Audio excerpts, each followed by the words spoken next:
The rain, and two births. The rain poured endlessly, as if the heavens themselves mourned the fate of two newborns who were about to see the world that night. In the grand hall of Whitmore Manor, the cries of a noblewoman rose above the wind and thunder. Lady Marianne Whitmore, a young noblewoman, pressed her trembling hands against the white sheets, tears glimmering in her green eyes. She clutched a silver-framed icon tightly as the midwife whispered softly, "My lady, just a few more breaths." Moments later, a soft cry filled the room. A baby girl, alive and perfect. Lady Marianne smiled weakly through her tears. "Her name will be Isabel," she whispered.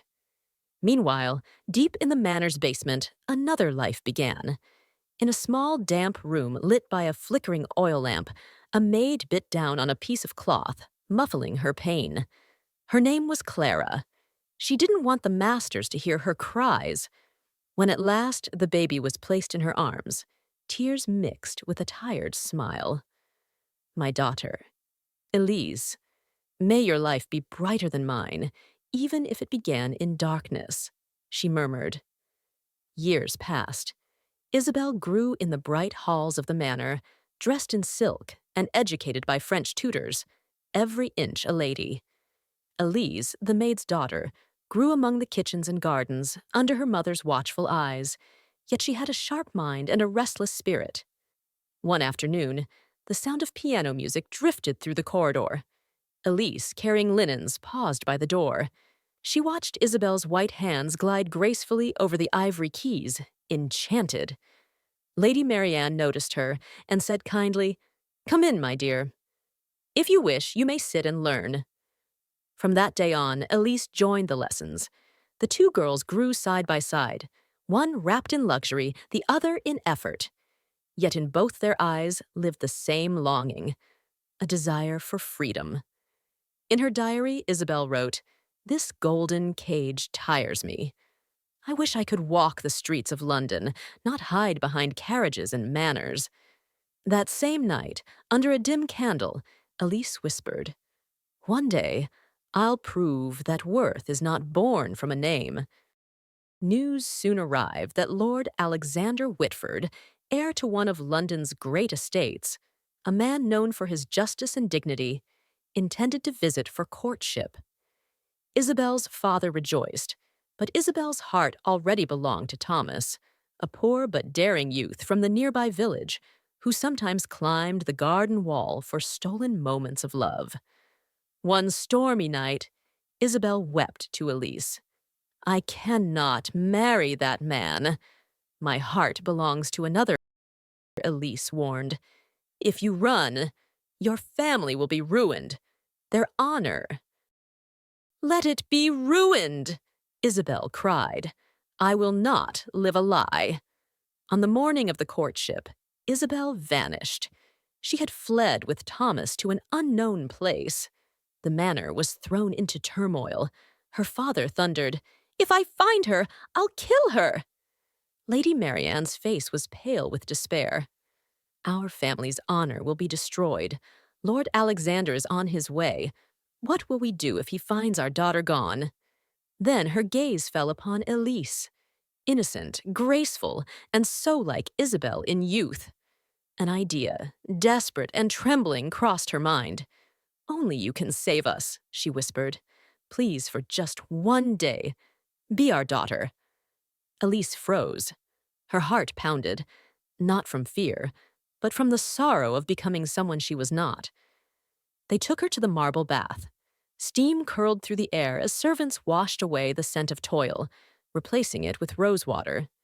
Her hair was brushed until it gleamed like chestnut silk, her body wrapped in layers of ivory lace and soft perfume. When she looked into the mirror, she hardly recognized herself. She looked like a dream, fragile, radiant, heartbreakingly beautiful. The doors of the great hall opened. Elise stepped inside. Candlelight shimmered over her gown. Her eyes shone like dew beneath long lashes. When Lord Alexander saw her, he stopped mid-step. His heart faltered, not with shock, but with wonder. He thought, "Such grace! Such quiet nobility. I've never seen beauty so pure, and Elise, under that heavy gown, felt her own heart race without reason. Days turned into weeks, and a wedding was arranged. But Elise's conscience weighed heavy. On the night before the ceremony, in the misty garden, she met Lord Alexander beneath the lanterns. I am not who you believe, she whispered. I am Elise, the maid's daughter, not Isabel. The lord stood silent for a long moment. The wind stirred his hair. The lantern flickered. Why did you lie? He asked quietly. They asked me to, but I could not silence my heart. Every time I looked at you, I wanted to tell the truth, because what I feel for you is real, not born from rank. He stepped closer and took her trembling hand. Elise, he said softly, nobility is not in the blood. It is in the soul, and you are the lady of mine. They embraced in the half-dark garden, the mist wrapping around them like a blessing. Years passed. Elise and Lord Alexander lived in honest love. She became a lady not by birth, but by kindness and grace, and everyone spoke of her with admiration. One autumn evening, a weary carriage stopped before the manor gates. A pale woman stepped out, a small child in her arms. It was Isabel. The love she had once chased had left her broken and poor. Lady Marianne hurried across the courtyard, her gown brushing through the golden leaves. Without a word, she took Isabel into her arms and held her tightly, as if afraid she might vanish again. Isabel trembled, her voice barely a whisper. I chose love, but I lost everything. Tears filled Lady Marianne's eyes as she stroked her daughter's hair. You lost much, my dear, but not us. You are home now. Your father has forgiven you, and so have I. For a long moment, neither spoke. The sky was heavy with clouds, the scent of rain lingering in the air.